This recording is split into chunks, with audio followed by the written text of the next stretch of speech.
Trauma Uncensored. Trauma Uncensored. Trauma Uncensored.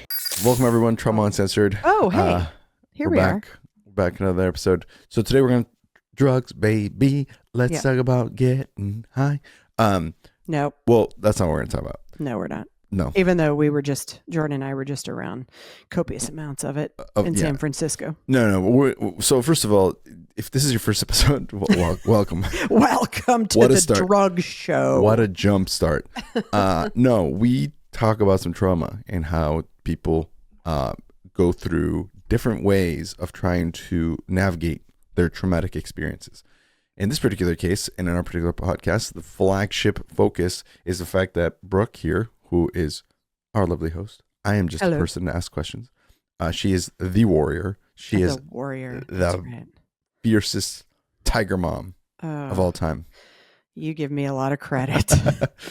Unfortunately, Brooke's son was killed in a car crash. If you want the details of that, go back to episode 1. We won't go through them here. We used to, and then now we were kind of like, well, people can just go back and listen to episode 1. But one thing though, if you do that, just come back over here, because then it hurts our retention rate if you just don't come back here. So go back and listen to that episode. It's in detail.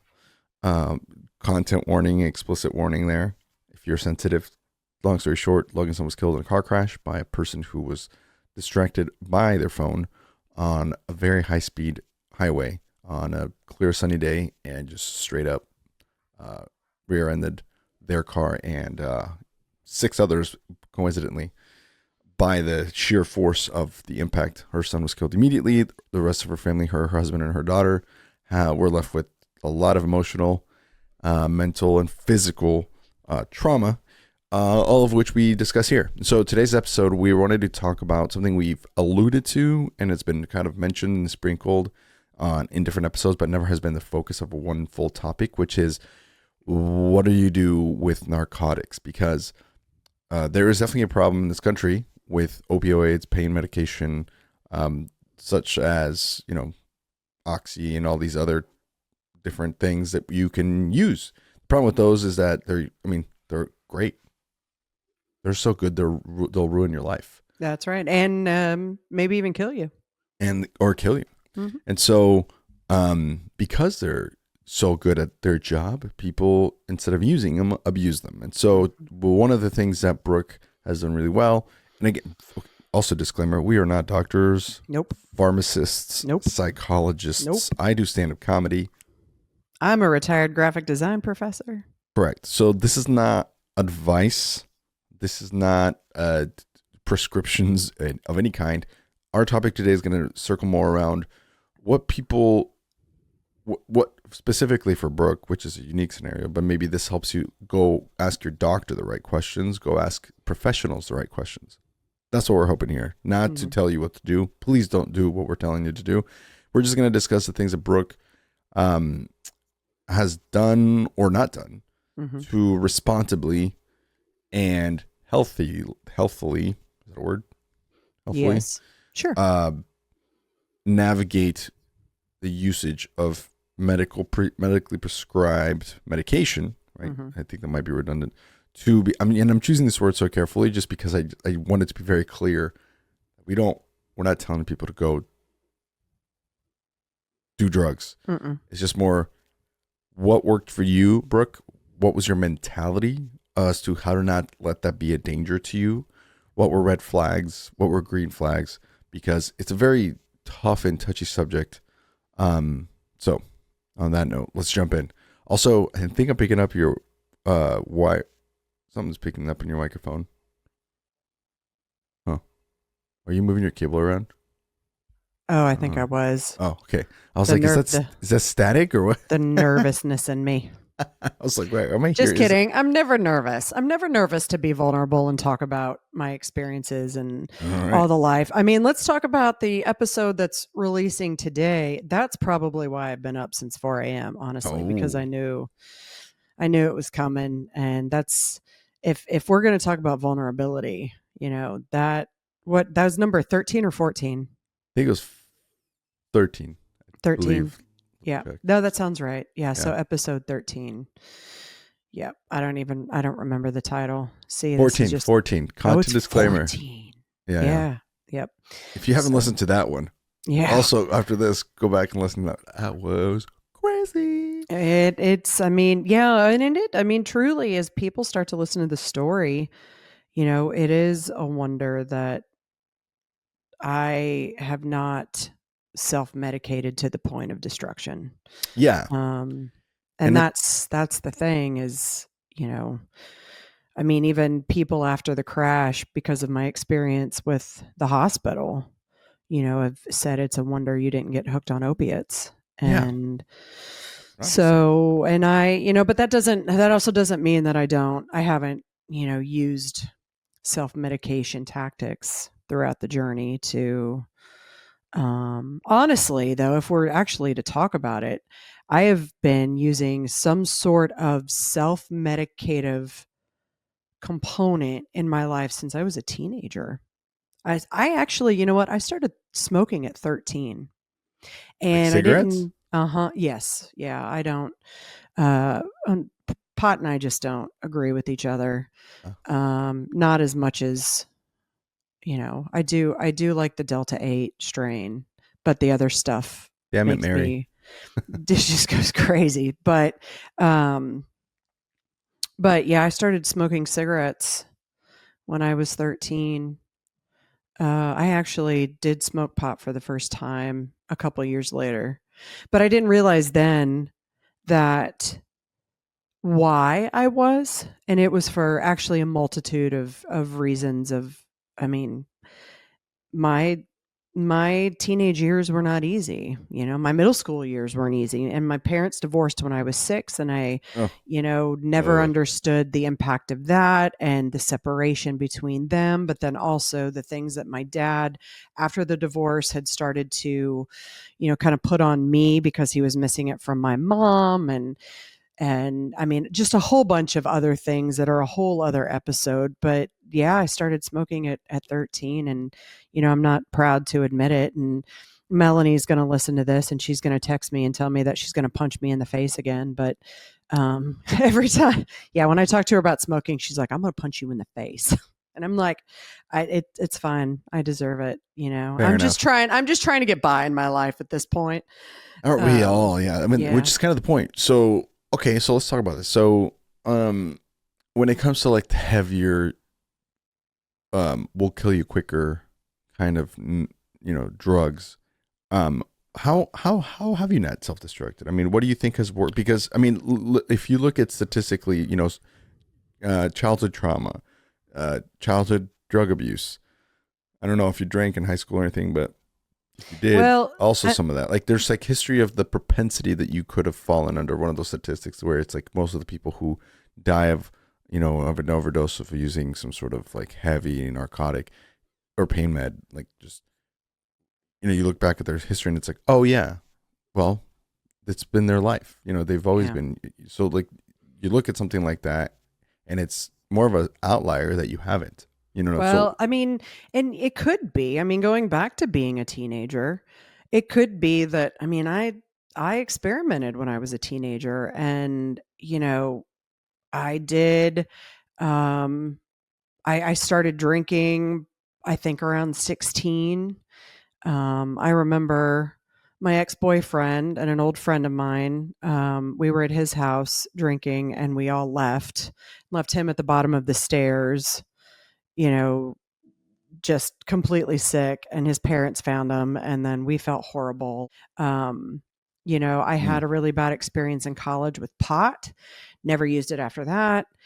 I think maybe I've had just enough bad experiences that they're not worth it for mm, me to they just haven't been worth it for me. Um, after the hospital, well, in the hospital after the crash. So I was there for 9 days on a continuous morphine drip, and the doctor, my ICU doctor, sent me home with, painkillers, and didn't give me any instructions. Right, I had barely ever used them before. Maybe, I think the couple times during birth I had just a few and that I was sent home with. But, I was the one who never finished the bottle. Um, but then after the crash, I remember being in the hospital, and I never put this together until after I actually started to withdraw from the narcotics that I had been given. But Whoa. yeah, oh yeah. And the doctor said, "You're not having withdrawal." And I'm like, "You're my Dude. doctor. I'm sorry. I've been on these straight for over 2 weeks and Oh. I just quit cold turkey." Nobody told me I couldn't just quit cold turkey. That's how much I don't know about, or I didn't know Yeah. about this stuff. Yeah. And I did. I quit cold turkey after I think it was 2.5 weeks. And but I remember during those weeks, I remember thinking to myself, especially like a day or two in the hospital after, and I had no idea it was the morphine. I had no idea. I was thinking to myself, you know, I can handle this. This'll be okay. Okay, yeah, Logan's passed, and you know, I feel like I'm strong enough that I can handle it. And so, I go about those 2.5 weeks, and um, I remember feeling okay. Still, I had no idea it was from what I was taking and what it was doing to my brain to help me ease that emotional pain. And then, yeah, we had both Jordan and I had really bad side effects, as those will do, and we both just stopped. Both him and I just stopped, and it was so bad. Those side effects were so bad that, I mean, I didn't want anything more to do with them. Um, and within 24 hours, I remember going from feeling stable to just losing my That's shit. crazy. Losing my shit. And I got really sick. I got physically sick. I couldn't stop crying. It felt like the crash had just happened. And so I called the doctor, and because everybody starts going, "You're going through withdrawal." And I'm like, "What?" No, they didn't tell me that that was a thing. They didn't put me on any schedule to stop. They just said, "Take these until they run out." And That's wild. I know. And so I called the doctor, and he's like, "You're not going through withdrawal." And I mean, I listed everything out. "No, you're not going through withdrawal." And the interesting thing is that there was a situation in that summer before where I had been put on a medication but had stopped cold turkey and got sick. And I associated it back to, you know, what had happened then. And that's kind of when it was like I put two and two together, that the sickness. And I mean, it took about a week. I mean, I remember being nauseated so badly that I couldn't eat for a week. It took about a week for those things to calm down and so not withdraw my ass. That is insane. That was an ICU doctor in the hospital, by the way. Just wanted to That's throw that out there. insane. That's insane. Okay, so a couple of things I looked up here. Okay.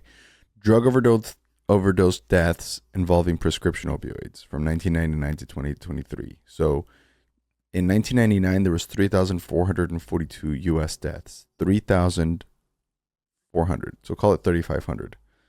And in 2023 they rose to well, at the peak it was in 2017, they rose to 17,000. Mm. And then in 2023 they were 13,000. Mm-hmm. That's a lot. Well, and I Yeah. mean, honestly, oh, sorry. No. I just like yanked my headphones and the cord Good. damn near off of my head. I about pulled my head off. Um, Honestly, had I not gotten sick after quitting cold turkey, had I not gotten sick and the grief set in the way it did, would it have been the same story? Would I have not gone back to it? I mean, and that's something that I've thought about. I've thought about before is, it is so easy. And for me, like in once the appellate hearing kicked in November, and, I started drinking again, and it wasn't like I was, over drinking, but every evening I'd be like, "Oh, I could have a glass of wine." Or there were a couple times where when Jordan went to shows, I'd have a bottle of wine. And Mm. I know. And, then I really started, when I was able to start training again with Danielle in January, um, I started to cut back, but then things started to, kind of go downhill with Jordan in the aftermath of the appellate stuff. And I would fall back to that. So every night I was having a beer or two. And that's why going to Arizona in June was so good for me, because it allowed me to um, kind of open up all the things that hadn't been working and allow me to focus on the healthy things that would work. So that's when I decided, I recognized, or at least I allowed myself to recognize, that I was falling back into this pattern of, escaping through um, Mm. the alcohol and the smoking, honestly. And that's, when I decided it was a good place for me to move forward, because I had done so much work at that place in June out west that I was able to move forward and not feel like I needed to depend on them to calm me down, right? Like I could once again find myself in a space where I could just use my tools and breathe and get through a situation instead of being like, fuck this, I'm going to go grab a beer, Right. Truth be told, I am falling back a lot on the non-alcoholics because I do like the taste of it. So it's kind of like this baby step down of, Mm. not drinking to escape. And if I feel like I could, then at least I've got an alternative there that reminds me, and I find myself, parting with it less and less, or I mean, more and more as time goes on. So, I mean, that's my way of going back to the healthy way of life versus, but I don't, that's about as, being addictive in my life than I've ever been.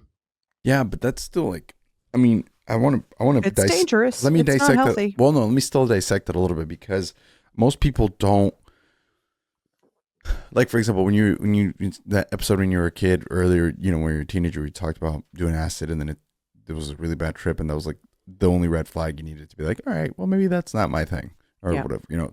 Were there other are there other red flags when it came to alcohol? Like, was there ever a moment where you made that decision? Like, what was that mentality like? Because it sounds, what you're saying makes sense, right? Like, Mm-hmm. but the thing is, we're listening to it now, where you and I are not on drugs right now. We're not drinking right now. It's morning. We're as rational as you can generally get in life, right? So we're thinking about this and going, oh yeah, that makes sense. But when you're like exploring some shit, when you're going through some shit, you become irrational. Like, that Uh-huh. is, so you lose the sense of logic. And so then at that point, what tools, first of all, how do you even recognize that you're at that point? But sometimes, like when I get angry or something like that, I don't realize I'm even irrational. It's not until a while I'm like, oh wait, I'm being angry, or I'm like not thinking straight.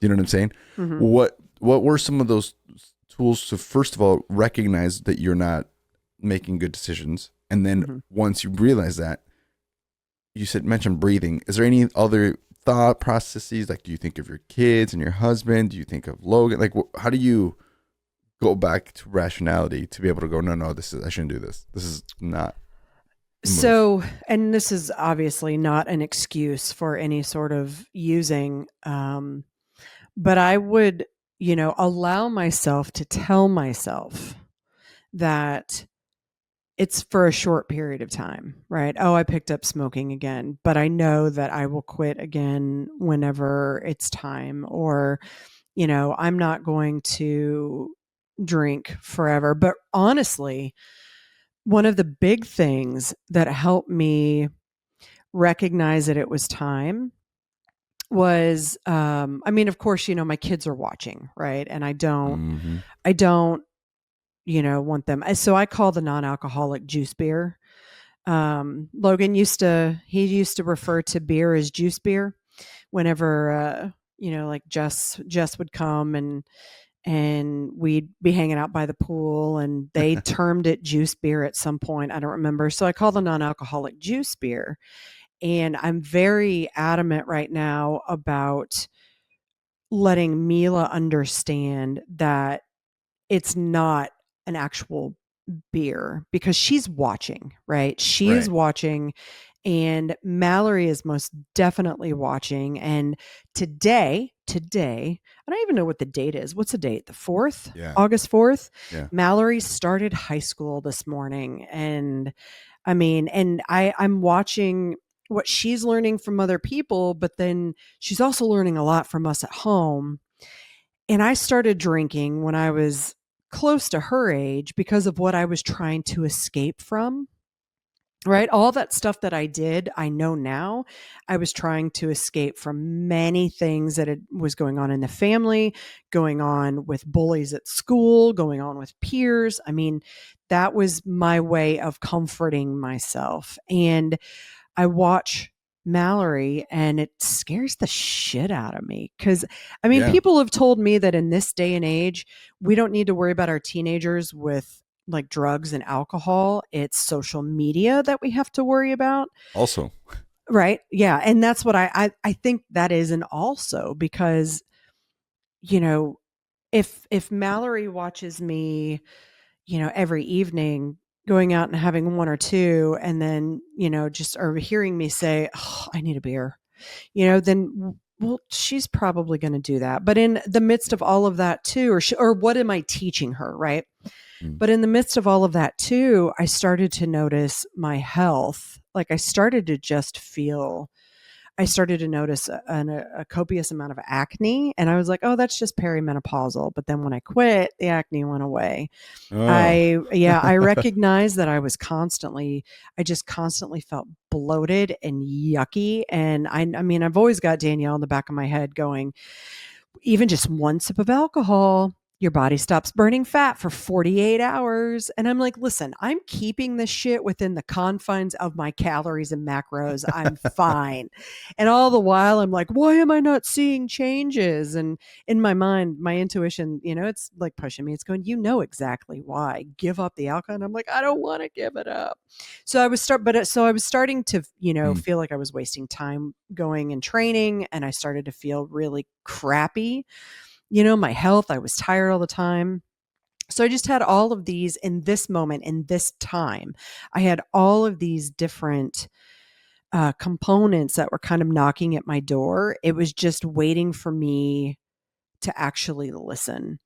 And, Mm. when I left the day to go out west for that retreat, or for that, wellness place, I had, like 4,000 Baileys and coffee on the plane. And that night I had a beer, but it was interesting. That night I had this really, before I had dinner, I had this, or after dinner, I had a beer with dinner. And then I had this really awesome chakra meditation after.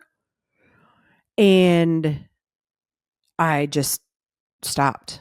Like I just started ordering Mm. the non-alcoholics the rest of the week. And I mean, me doing that kind of work where I can actually quiet down and hear myself, I think was part of it So too. Just so saying it's time meditation. to get healthy. Oh yeah. Yeah. Yeah. So meditation, and so there's people listening going, oh, but that's voodoo I jumbo know. jumbo. So, but if that's what works, Hmm. works. It's Well, self knowledge and discovery. it allowed me to, it's almost like being, for me, it's almost like being in ketamine therapy. Which I was going to ask you Where next. yeah, and it's a lot like being in ketamine therapy where like meditation or sound bowls or breath works or something of that nature. Yoga nidra, for example, which is more of a meditative practice. Um, that allows me to shut off the fear component of my brain, the working brain, the ego part of my brain, and allows me to quiet things down enough that I can just, my subconscious kind of squeaks a little bit and I allow myself to listen to it. Now, in ketamine therapy, my subconscious gets to talk a lot, which is very beneficial for me because it kind of pushes the prefrontal cortex out of the way, which is where the ego is and your decision making and all of that stuff, the fear, everything exists there. It kind of quiets that down almost to a peep. and the subconscious goes, hey, and that's where for me, I'm like, oh, I can put it all together and I can recognize this and I can do that. But in meditation, it quiets me down just enough to where I can kind of start to hear these things. And during that chakra meditation that I did, I started to understand, or it kind of like pinged me a little bit to say, oh, well, the pain that you're going through is rooted in your root chakra, and you're going to continue to feel pain until you start working through it. And like I had mentioned before in the self-care episode, with each individual um, workshop that I did throughout that week, it just kept building on that idea. And I felt more and more comfortable about the work that I needed to come home and do. And I knew that if I came home and continued the same type of lifestyle, because you can train all you want, you can run all you want, you can, exercise, crochet, play with plants, do whatever all you want. But if you're keeping those poisons, those unhealthy poisons in your body, they're distracting you from using those positively reinforced activities. You're doing them, right? But you're still over here numbing and ignoring. And so it's kind of like Oh, counterproductive until you allow yourself to, because for me now, I've learned, so you asked about tools. Before it was definitely the plants and then the bakery that I've got. And then most recently it's become the crochet. And even when I get frustrated with the bakery or the plants, I like stop what I'm doing and I crochet now because it calms me down. okay. Hold on. There's so I much. know There's there's so so much much there here. that was awesome. So a couple things. One, um, I used to believe, and Danielle's gonna disagree with this, I think, but I used to believe that exercise and like meditation was Oh, I'm so the. sorry. It's okay. It No, went down the wrong pipe. if you, yeah, it's okay. You can turn your Guys, mic don't away drink coffee and podcast. unless you're professional. So yeah, apparently I am not. No, no. So and it's so exercise is fantastic for trauma Mm-hmm. and for stress. It's a Mm-hmm. great like if you go running. I don't run as much. I mean, I play soccer, so I I run don't then. either. But I ride my bike a ton. In Mm-hmm. Portland, it's nice to do so, and that's a good time to think. Mm-hmm. Sometimes I don't let myself think because I have headphones in. Like so, like sometimes I go without headphones and I just listen to like calming music and then just really think through things. That is important and that is useful.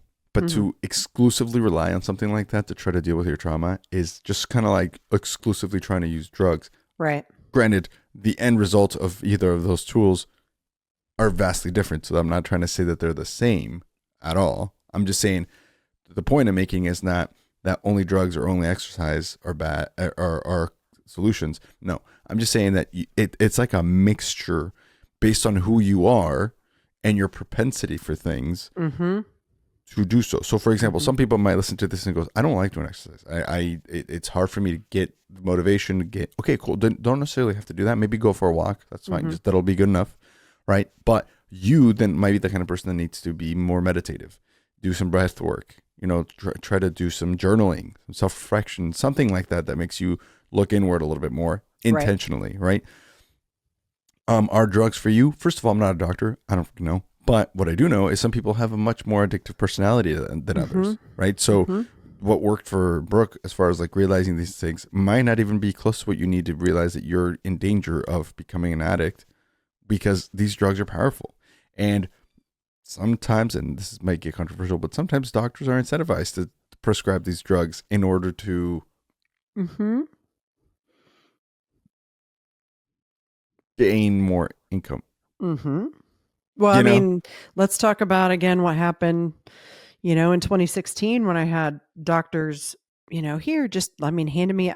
Listen, I got my first prescribed Xanax in July of 2016 from a nurse practitioner at the GI's office. At the GI's office. what Yeah, I was, just so easy. I'm like, what are you doing? Like, I look back now going, there was no need. So anyway, that's neither here nor there. Yeah, But but I also want to throw in, I did, well, I mean, I could talk about that. I could talk about all of my doctor's experiences and medical experiences that summer. That's a whole nother 10 episodes, but I'm not going to do it today. Because I do think that they were they played a large part in where my mental state had gone in 2016 because of just being irresponsible. But, and this is going to be a but and not an and, I also want to include in the whole mix of the fact that I don't stay, I'm able to work myself out of, or recognize about the drinking, or do these tools, or have these tools, or the finding what works for me, the exercise or whatever, because, and I very strongly believe this, so I'm hoping people are listening and take from it what they will, and leave the rest behind. But I do an immense amount of work. I believe it is the work that I have continued to do, because remember, from the get-go, like, I was in therapy before Logan died. And then, my therapist actually came into the hospital on day 2 and we did a session. And then after we left the hospital, Jordan and I jumped right into grief groups and trauma therapy and all of this stuff. So riddle me this. Is it because I stayed so active? I was so motivated in doing work and have been all of this time, that even if I did have an addictive personality, would the therapy alone and working through and taking what I needed to into a session and then leaving it at the door and then coming back to, do that on a regular basis, was that part of the therapy that helped keep me from becoming an addict? Because yeah, believe me, yeah, I think so. people, I mean, it's, Yeah, I don't have a full throttle addictive personality, and I've done a lot of shit in my life, yeah. and I have, and I'll be the first to admit that. I kind of exist But in the middle of the extremes, and yeah, I guess so. Okay, so this actually kind of goes back to the point I was making anyway, which is, wait, why do I hear scratchy? Hold on a sec. I'm gonna give it a pause. Okay, see, just we're like back that. now. Sorry about that blip, everybody. We were having some technical difficulties. I wasn't having technical difficulties. You were. Hey, it was. Anyway, back to what I was saying. So my point with exactly what you're saying is, it sounds like the road to healing from trauma. For some people, it could be drugs only. Mm-hmm. For some people, it could be exercise only. For some people, it could be meditation only. Mm-hmm. That's fine. There's those people. Then there's people that it's a mix of those things, right? Mm-hmm. But I think the key to understanding what works and what doesn't, and how that changes as you move and grow and carry this weight, and it just gets easier to carry, not because it's easier to carry, but because you're stronger, you're able to support it better.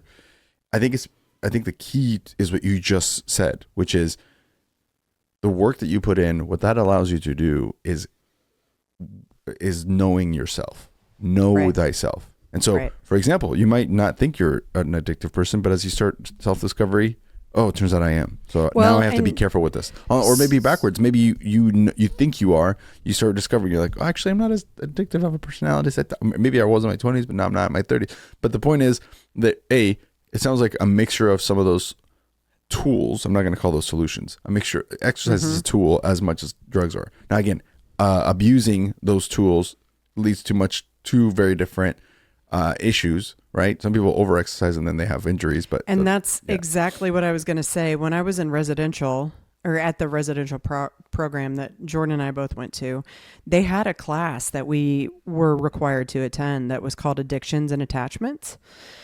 And the addictions went far beyond drugs.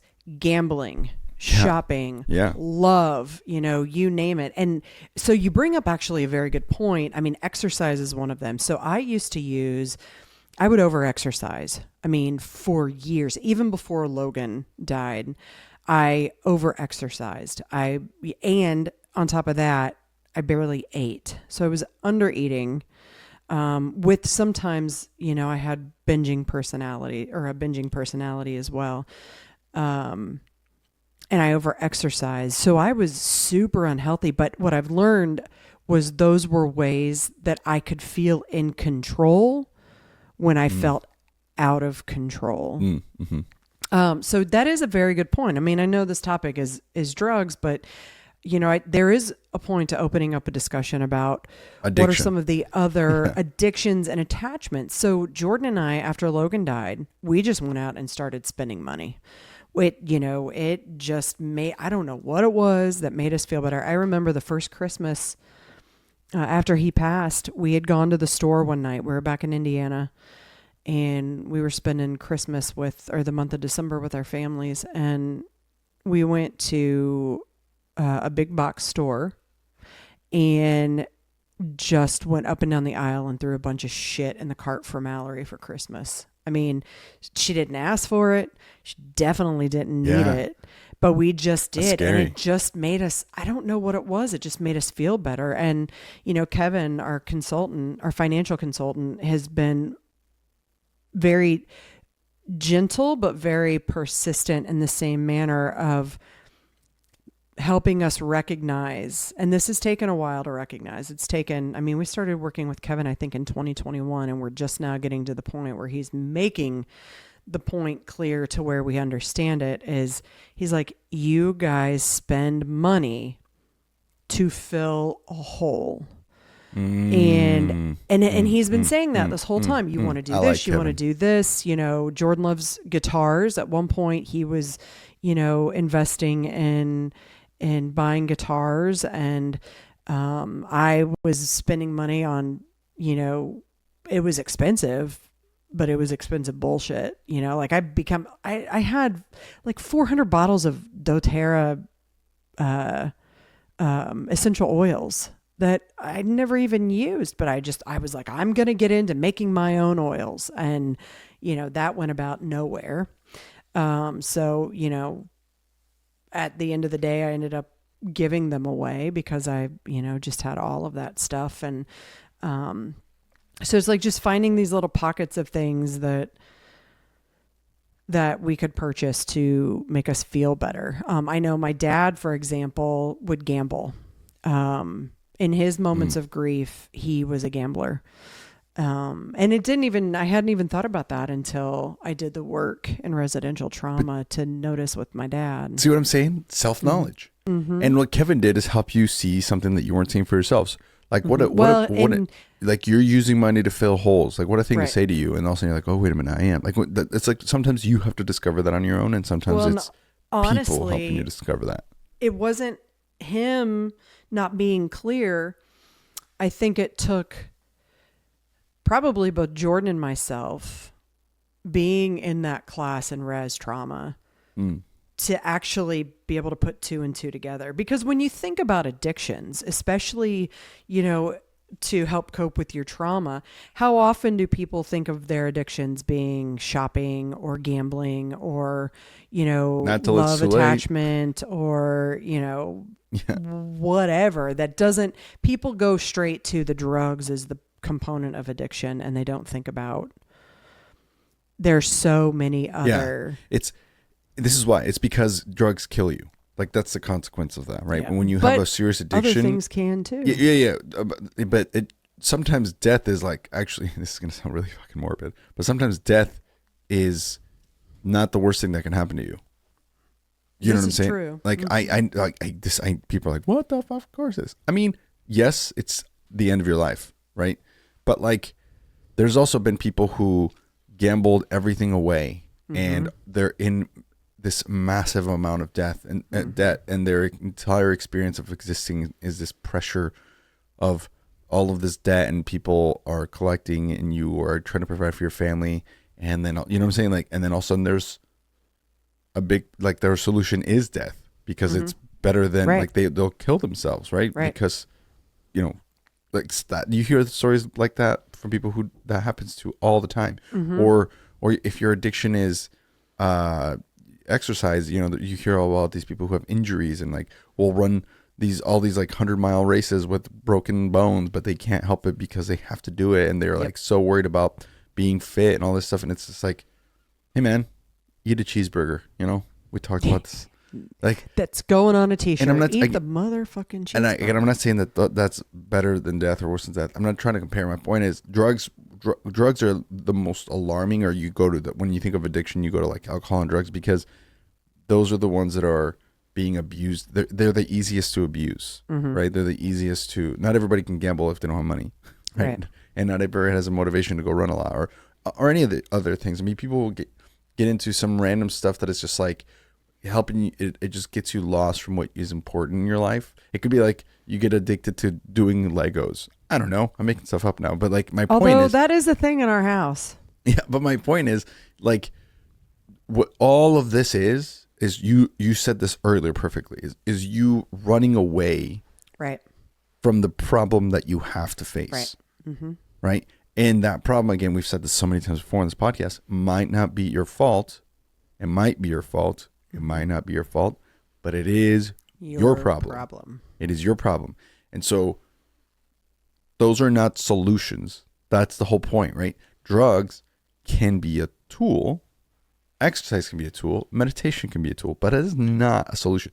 Those are tools that you use, but the work and your bravery, it's like you're climbing a mountain, right? And the rope is exercise, and the really slick or the really nice grippy shoes are the drugs, and the meditation is the chalk that you put on your hands, right? But you still have to climb the damn thing.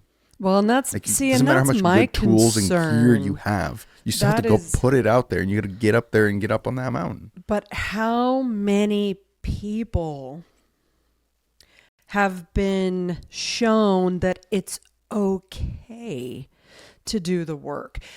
And not just that, but how many people are disenfranchised by doing that work because insurance fucking sucks. I mean, and the real work is not even covered. That's by insurance. Whole episode that we have planned right? too. Yeah, we have a whole plan on like how the medical system isn't really encouraging people to get better.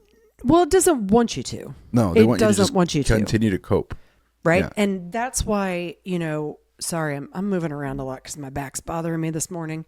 That's the 400 miles that I walked in San Francisco over the course of 4 days. Hey, good job. Exercise. Look at that. Hey, you did it. Gain muscle, whatever. But what was I saying? You're saying that doggone it. You're saying that the society, the way it's set up, right. people get disenfranchised because right. they get and that's why I keep, you know, when my ketamine doctor, Dr. Rome, you know, made this comment a few months ago about how, you know, she is working to rebuild her nonprofit because she used to work in the sector of going and trying to get insurance companies to cover ketamine therapy. Yeah. And she said, you know, these types of things, these types of tools, these types of therapies should not be just limited to the privileged who can afford them.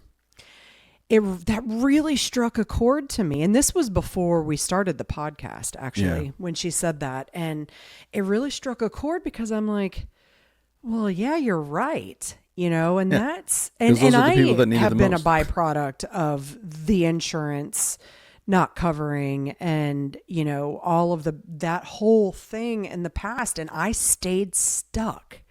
Right. I am very, Sorry. Hello, Rio. My coffee got brought and Rio got excited to see me. Did Hi, Rio, baby. yeah. Did Rio come in to bring you your coffee today? Yeah, sorry. So sorry. I don't care. She's the cutest little one. I tell you what. Yes. I love the pictures. Andreas sends me pictures of his baby girl and I just, very cute. I just melt. It's one of those things where, you know, you can get baby fever, but then you go home to your own children or your own children show up and they're little assholes. And I'm like, I'm never doing this Sorry again. to derail you, but you're right. So she was telling you all about this about. You did. It's your fault when I go off It's my topic. fault. It's your fault. I'm supposed to keep us on topic. What am I doing? Right? I'm fired. That's your job. This is my last episode. Thank you, everyone. No. No, but that's that hit such a chord for me that, when we started, I think because I was already in the process of thinking about this podcast anyway. This is before I had reached out to you, or you and I had been connected and started moving. And I think it just helped me realize that there has to be a voice, a very loud voice. And can be very loud. I can be very persistent. That needs to advocate for a society that needs these opportunities but can't, right? I mean, you can go to an assigned therapist that's covered under your insurance. However, does that therapist, are they specialized in what you actually need? And how many of those are going to be just like, here, I'm going to write you a script for a medication. Good luck. And then that's it. Because what people aren't understanding is that the medication is great, right? I'm on Prozac. I'll tell everybody, I'm on Prozac. I fought it for a decade. And I lost my child while fighting it. And I got sick and went crazy, I feel like, which actually wasn't my fault, but I feel like I went crazy more than once. And, being encouraged in the OCD program to try saved my life. Yeah.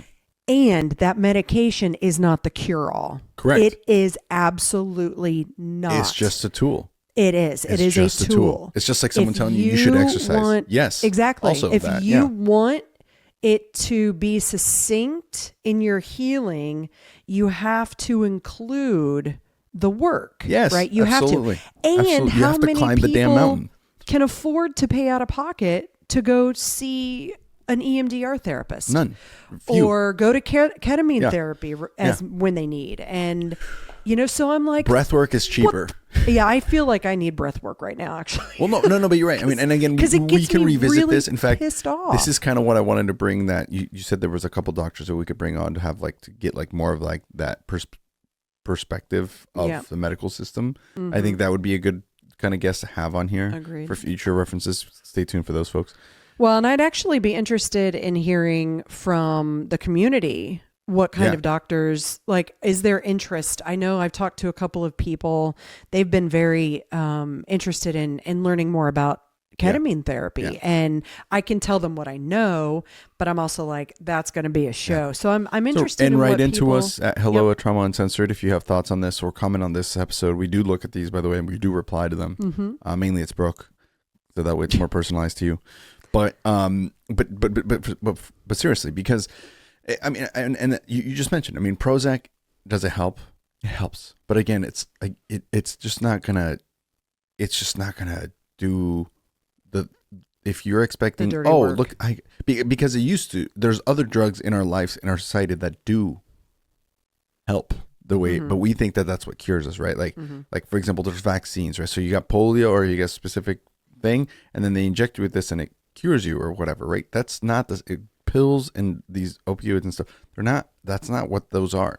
It's more like when you have a headache and then you take Advil, it doesn't take your headache away. It makes you not feel the headache as much, but you still, I mean, you're still sick. Right. It's not like you have a runny nose, you have the flu, your throat hurts, you have this cough, massive fever, and you take, Advil or Tylenol, and all of a sudden you're like, oh, good, I'm going to go back to work, or I'm going to go back to, no, you still feel like shit. It just helps you live with it a little bit more. Well, again, and it's just a tool, but it's not going to cure you. It's like expecting that to cure you. It won't. What it actually did for me, and this is prescribed medication by someone who was specialized in the area that I needed help in. So I have to put that out there. I'm not, I didn't just go to a PCP, and I learned my lesson in 2016 with all of this.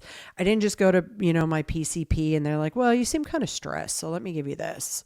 And then, a few days later, you don't, it didn't work well for you. Okay, well, let's just, quit that cold turkey and then let's try this. And then, they're mixing in all of these dangerous drugs in the process. A cocktail and of death. It really literally for me it was, because I fully believe it was a lot of the fucking around with that medication, especially the benzos. So the Xanax and the Klonopin, that one doctor just kept bouncing me back and forth without weaning, without giving my body a chance to rest.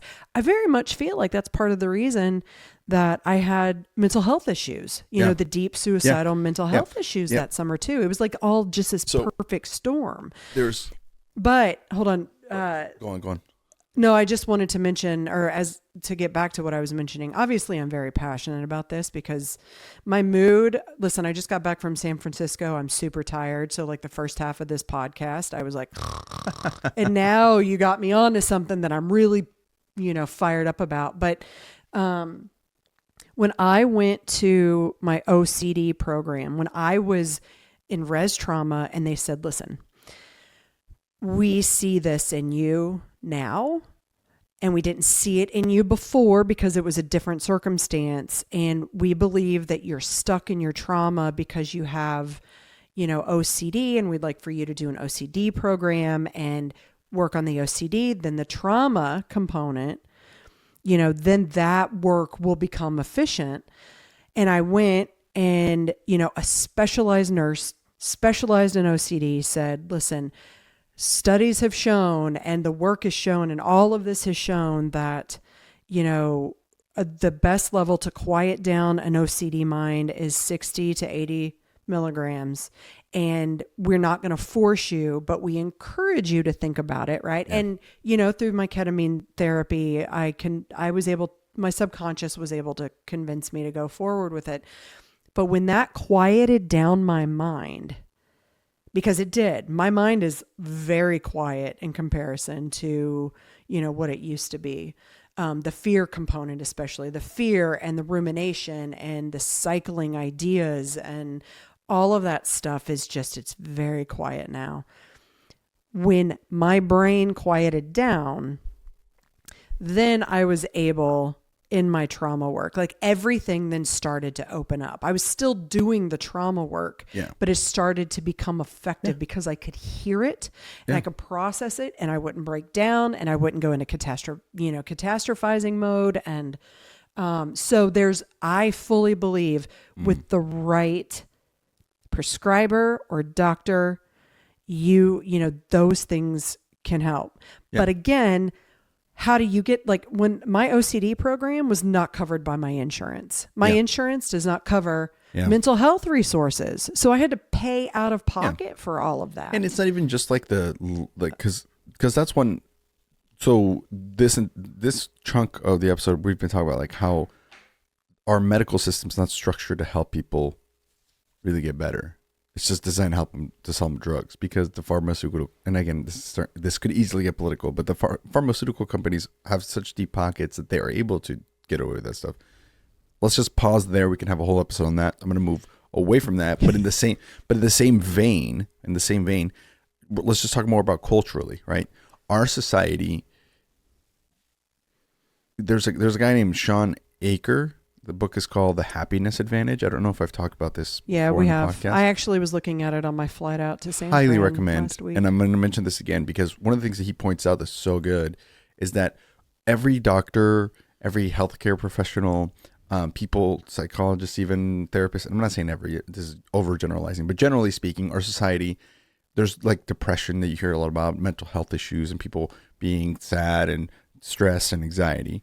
And a lot of the things that people are preaching about, quote unquote, solutions, only are designed to help you get back to normal. Mm-hmm. Right? Like to a baseline. Like you're like, to put it into terms that are easier to understand, think about it in a more physical way. I broke my leg, so then you get a cast, and then it makes it so your leg is back to unbroken. But it doesn't get your leg strong. Right. A cast doesn't make you grow muscle again and have that ability with the same leg in the same way. And so emotionally, we actually have the capacity for that, but we just don't, right? If you're sad, the goal is not to get you to be, I mean, some people are like, you should be happy, but even that is fickle, right? If you're sad, it's just to get not sad. Mm-hmm. And if you're stressed, it's to not be stressed.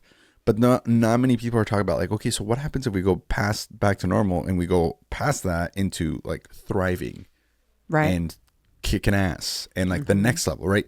It's almost like if we're looking at a scale and the bottom end is -10 and the top end is 10, when you go through something difficult or something traumatic, people are just trying to generally get you back to 0, right? Not Baseline, not +10. Yep.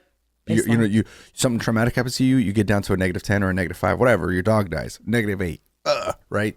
And then it's the ideas. It's gonna be fine. He's in a better place, and people trying to cope with you. All the things we've talked about, how people try to help you with your trauma, right? It's just to get you back to 0, baseline, right? You're going to hear me keep saying baseline. And it sounds because like, there is no, I mean, what's the definition of normal? Exactly. Our society, whether it's because of social media, because of reality, because of the food that we're eating. I mean, you can point to so many different things that is wrong with our country and our society in general, because of all the war, whatever. You insert your stressor here or stressors here.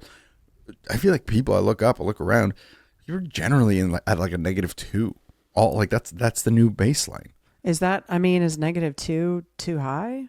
Maybe honestly, it's high. though, it feels like -5. I mean, you hear about anxiety and you hear about all this shit that's happening. And again, it could just be social media feeding our brains, telling us that things aren't good enough. Maybe it's not as bad as it looks. I'm just ballparking it. But you don't hear about like positive vibes. No, do you know what I'm saying? You don't hear about any of that stuff. You know, so here's something that is very, very unique.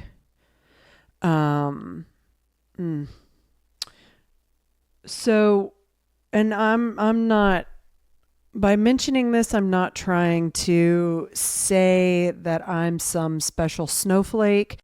And at the same time, I have to, for myself, recognize that I have been through fucking hell and done an immense amount of work to be able to say this. I have completely changed from who I was for 40. How old am I? I don't even know. I guess I'm 44. We'll say 27. We'll say 43 years. 27. Did you say 47? 27. I said 27. Oh, actually, I tell people that every birthday that I think it's 27. Cool. I turned 27. That's all you are to me. 27. Yep, 27. No, I don't want to go back. I don't want to go back. I don't want to go back ever. I agree. So when people hear this, don't think I'm, trying to just boast the fullness of myself, because it has.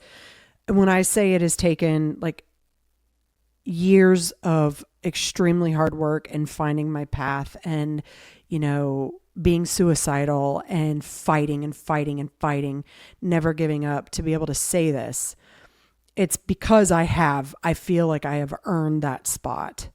And remember, the work never ends for me. I continue to fight. I continue to do it. Yeah.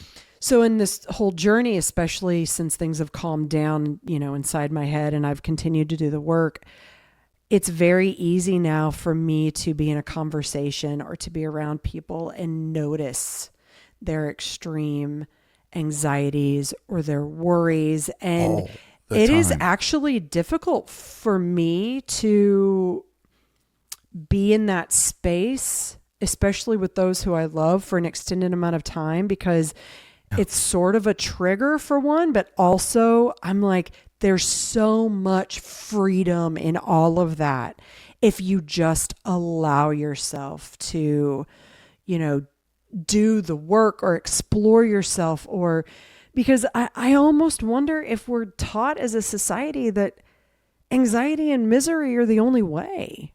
What is this word joy or thrive? And a lot of it sometimes, not a lot of it, but sometimes you hear people say, well, yeah, everybody's anxious. It's like, yeah, you're acting like that's normal. That should not be normal. Like that's not okay. And here's the thing. I get anxious still. Yeah. But you know what I do? I've gained tools in order to breathe through it. Yeah. And again, it doesn't mean don't feel those things. That's right. Oh, no. Like, you must there's no such thing it. as good or bad feelings. No. Feelings are just information as to what your brain is doing. That's okay. If you're angry, not all of them are as pleasant, right? Is what I've been taught by a great emotional coach.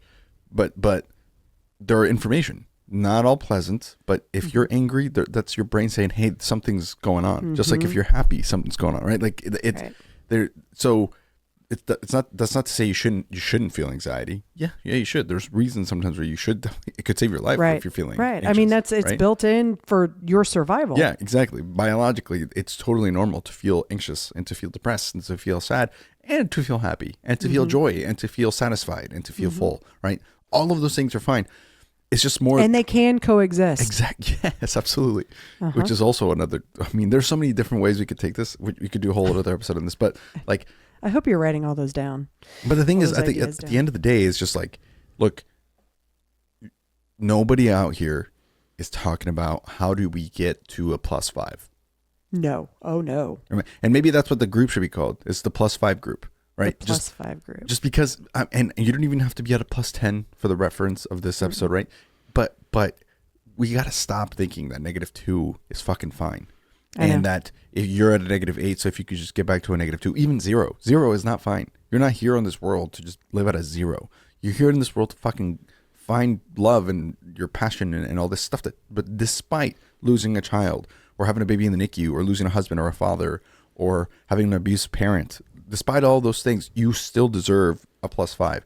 And unfortunately, it's your job to get to a +5. Yep. But also, fortunately, and I'm saying but, not and, but fortunately, and I am saying fortunately, it is also your job to get to a +5. How you choose to look at that is entirely up to you. But it's either unfortunately or fortunately your power to get to a 5. And it's easier said than done for some people. Sometimes it's a financial obstacle that gets in the way to try to find, but it's in your hands. It's entirely in your hands. Did you get a shitty dealt hand? Yep. I did. Yep. And so did other people. Right here. And some people got a shittier hand and some people got a better hand. Yeah. Life's tough. Get a helmet and climb. And that's why I think this podcast is so important. Excuse me. Is because nobody's telling people how important it is for them to drive their own ship. Yeah. And that it's okay to fear it and it's okay for it to suck. Shit, dude. It is so gonna suck. Yeah. And listen, if it didn't suck, then it's not worth it. But also sucks to stay at a -8. Oh my God. You know what I'm saying? I remember years going, when is this ever gonna change? Yeah. Am I gonna feel like this forever? And then I fixed my OCD and my brain went from you're fucked for the rest of your life to there's a life worth living. Yes. And it's worth getting up to a 5. Yeah. Because here's the thing. You'll get up to a +5 and then some other shit happens to you and you're back down. But the difference is, oh, that's right. I've built the systems and the pathways in my brain to get back up to a +5. Yep. And this time it won't be as hard. Yep. Or maybe it will. Maybe it'll be harder. Who fucking knows? But we're back. Well, and things are very organic in life. I mean, they're never going to, my baseline, I dip below my 0 at times, but I have also done enough work to be able to go back up. Exactly. When we were in San Francisco, I don't know what it was. Well, actually, Jess had sent me a picture right after we got there that she had found of Logan. And I think he was about 1.5 years old, and her and I had taken him to a pool. And he just was, just little Logan with his chunky cheeks and his roly-poly arms. And, usually those things don't hit me very hard emotionally anymore because I look at them with joy and, memory. But man, that one got to me. And I don't know why. And then the rest of my trip, there were times Jordan and I were having conversations and I was crying because something just felt so Logan there. But instead of it keeping me down for the day or me going and wallowing, I was like, you know what? I'm going to literally walk alongside this and I'm going to go do this. So he went to the Dead and Company festival. So I had time on my own because there's no way you're going to ever get me into a festival like that. Not at this age. Those days have passed for me. I could be swayed though into, well, it doesn't matter. We're just going to walk on past that. But I got to spend a lot of alone time and it was actually very good for me.